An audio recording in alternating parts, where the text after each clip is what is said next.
अखिल भारतीय मराठी पत्रकार परिषद संलग्न चंदगड तालुका पत्रकार संघाचे डीबीसी लाईव्ह न्यूज मध्ये मी शुभांगी पाटील आपलं सहर्ष स्वागत करत आहे।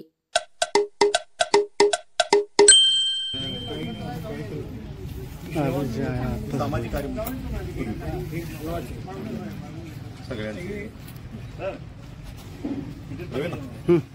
नेसरी व गणिलक शाखेचा अनिसचा पुढाकार। नेसरी येथे महाराष्ट्र अनिस नेसरी व गणिलक शाखेच्या पुढाकाराने आणि नेसरी वाचन मंदिर व पत्रकार संघाच्या वतीनं येथील विवाहित महिला प्रियंका समीर सुतार वय 30 वर्ष यांच्या डोक्यावरील जटा काढण्यात आल्या। अनिसच्या राज्याचे सदस्य प्राध्यापक प्रकाश भोईटे, सुभाष कोरे, पांडुरंग करंबळकर, अशोक मोहिते आदींनी कात्री चालून प्रियंका यांच्या डोक्यावरील मोठ्या जाडजूड सुमारे 1 किलो वजनाच्या जटा काढून त्यांच्या मानेवरील ओझं कमी केलं। कार्यवाहक वसंतराव पाटील, एस मटकर, सूर्यकांत देसाई यांच्या मार्गदर्शनाने हा उपक्रम घेण्यात आला।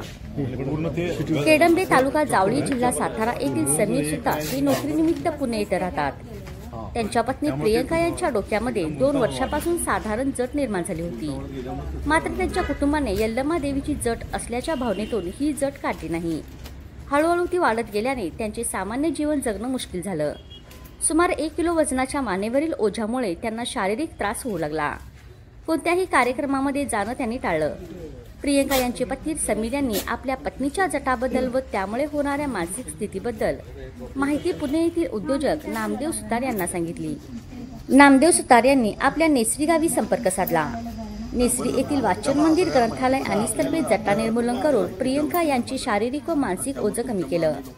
यावेळी प्रियंका सुतार यांचा शिवलीला हिडदुगी, निर्मला सुतार, शीतल शिंदे, माधुरी कुंभार यांच्या हस्ते भर आहेर देऊन सत्कार करण्यात आला।